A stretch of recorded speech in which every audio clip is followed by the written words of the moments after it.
and welcome to the GITEX Tech Waves Podcast, bringing you the latest trends and innovations in the shifting tides of tech worldwide. Now, I'm Georgia Tolley, and we are recording live from our on-site studio here in the midst of GITEX Global down at the Dubai World Trade Center. There's a huge amount going on outside the door, a huge number of people visiting the tech show at the moment, and unsurprisingly, because of course it is the world's largest event of its kind. Now, I'm delighted to say that in this episode, we're welcoming Dr. Valentyn Volkov. He's co-founder and scientific partner at Xpanceo.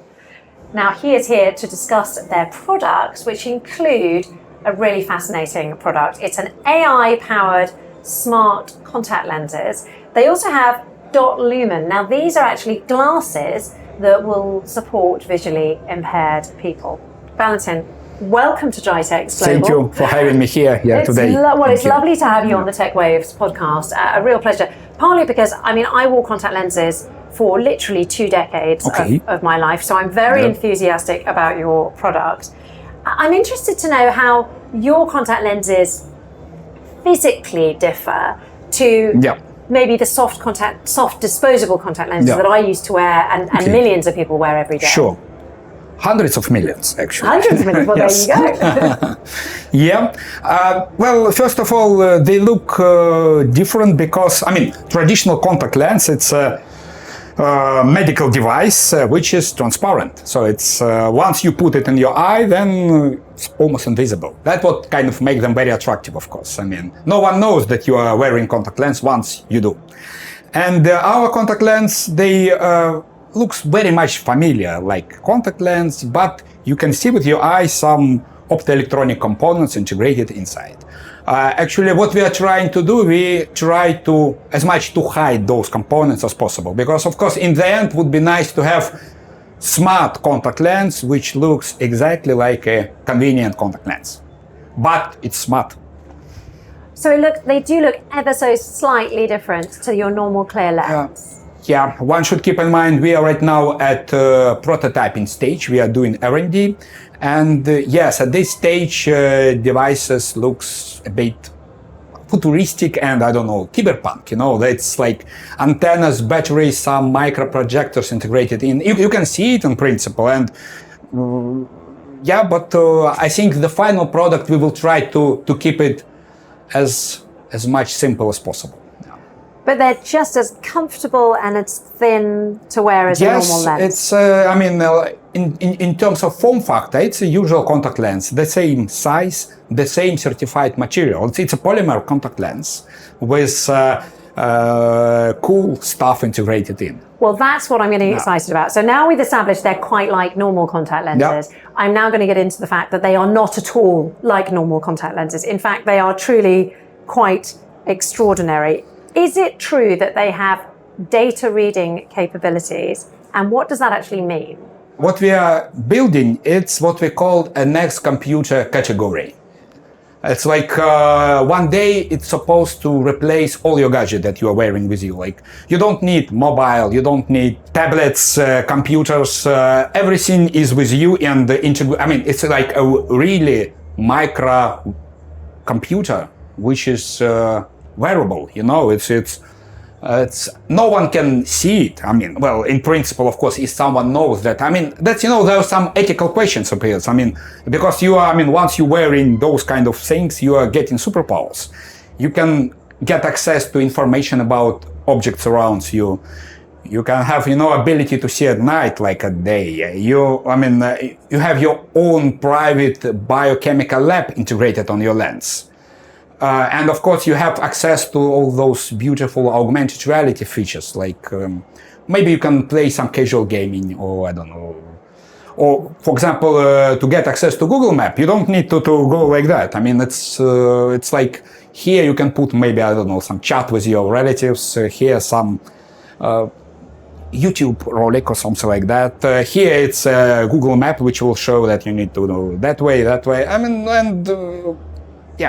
Cool stuff, And so all of that is just happening quite literally on the lens, on the surface of your eye. Yes. It's like, again, it's like from I know it sounds like... It sounds like science fiction, it really yes, does. but in principle, you are very welcome to visit us in our lab here in Dubai. And you can actually try. We have here a booth at here at GITEX. Everyone can come visit us and actually try it. I should say we are not allowed yet to put the lens into your eye because we are still going through this human trial procedure and certification. But you can take the lens, you can take through, and then wow, it works. It's really like a great feeling. Well, you mentioned something very interesting to me just then, which is that you're developing them here in Dubai. Is that true? Because you said that you're Ukrainian, but you're developing this product here. Yeah, I've been living in Denmark for 20. I'm a scientist, with a very boring scientific career. I did all the way from PhD student to professor in several European universities.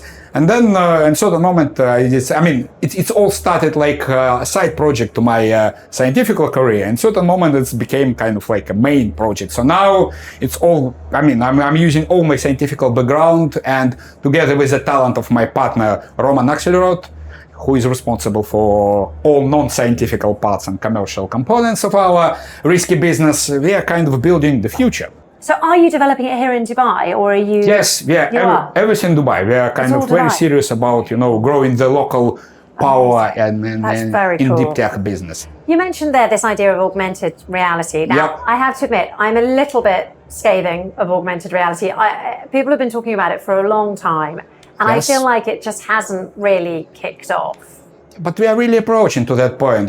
Just a few weeks ago, I think Meta announced this Orion project, and looks like we are almost there. It probably takes few years more to make those glasses. They are already very light and comfortable, and so those glasses, that's probably VR or augmented reality devices of tomorrow. And what we are building, it's device, it's like a next step. It's like augmented reality device of next month, probably.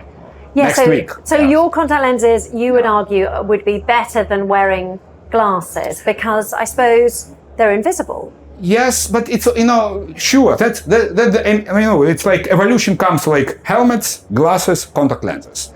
Of course, we are trying to do it as much wearable as possible and as much invisible for outside world as possible. Yes, so what we are building, it's like ultimate gadget. The more after the smart contact lens, the next one would be probably to do a cybers, like and integrate components inside the human body. We are not ready for that yet. So, but the smart contact lens, that's a cool device. So would the smart contact lens be a bit like a screen, or is it doing the computing as well? In principle, it's like, like a replacement for your mobile phone. Mobile phone is like a small wearable computer. So, to say the truth, right now, we are actually trying to keep the calculation powers outside the lens. So the lens comes with a, we call it partner gadget.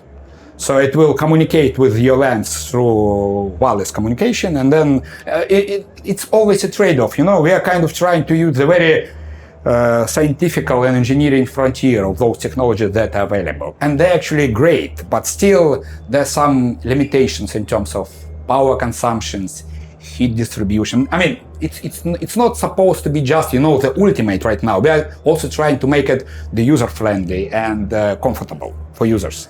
So it sounds like you're still at the sort of R&D stage, yes. Which is, even that alone is ridiculously exciting. But how soon do you see this potentially coming to market? Are we talking 1 decade or 2 decades? No. Not even decades? Okay, so right now, if we follow our roadmap, which is of course look very optimistic and realistic simultaneously, yes, then in the end 2026 we will have a final prototype of what we call a perfect contact lens. It's with everything being integrated, so it's micro projector integrated inside the lens, sensors, neural interfaces, which will allow you to control your lens with the power of your mind, of course, batteries, solar cells, and antenna. Right now we have a bunch of prototypes, each kind of replacing or representing different parts of those different technologies. So within 2 years we will integrate it in a final device. But that's only half of the thing which you have to accomplish. Because then, of course, even if you have a gadget, you still need to do human trials and certification laws. Because before to sell it, you should be sure that it's harmless. And so the end of 2026, we will have a gadget. Then probably it will take maybe 4 or 5 years to go through the certification. So around 2030, it will be like available for regular customer. Yeah. And will it be able to help me with recognizing people and remembering their names? Sure. We will solve all your problems. We'll solve all my problems on that. And yeah. also I can use it for Google Yeah. Maps, which will also solve my directional issues. At the moment, I don't have any proper problems with my vision. I'm beginning to get a bit long-sighted, but I don't have major issues. Yeah.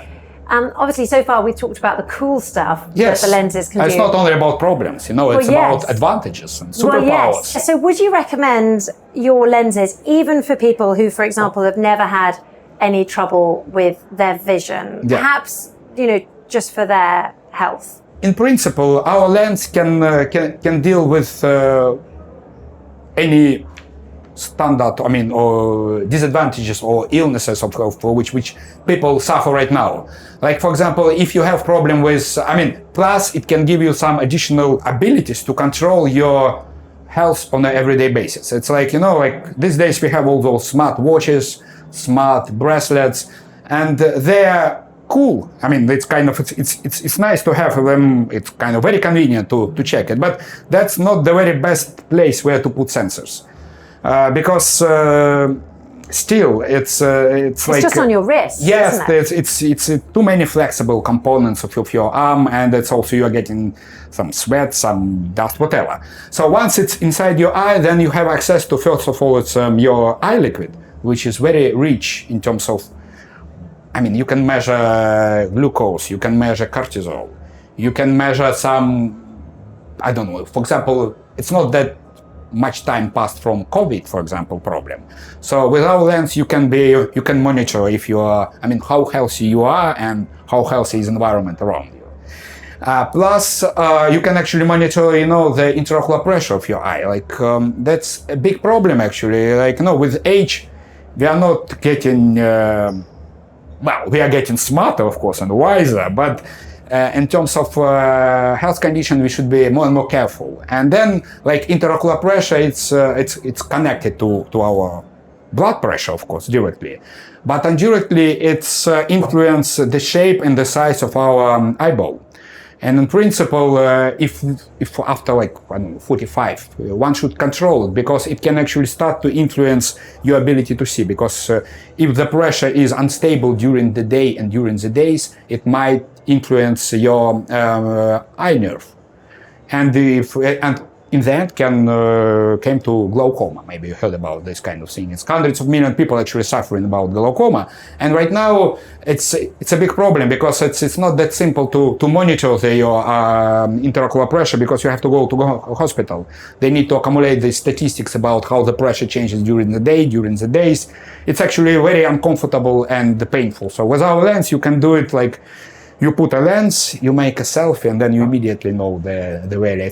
You can put it somewhere in Instagram, and simultaneously your doctor knows how does your pressure change during the day. So if you have problems, immediately you can take some precautions to save your ability to see for future. So what stage are you at now in your R&D? Have you got the funding you need, or are you looking for further investment? We just managed to attract $40 million. So we are very safe now in terms of financing in terms of money for the next few years. So we don't think about money right now. So we're actually growing in terms of our R&D team.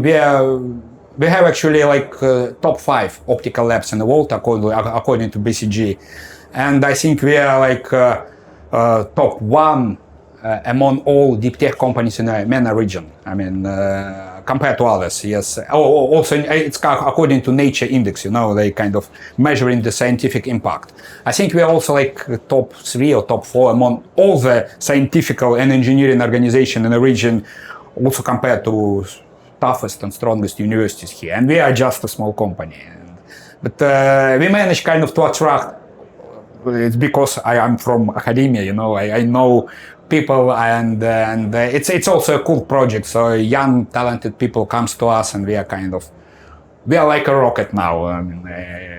Skying up, yeah. Well, I'm very enthusiastic about it.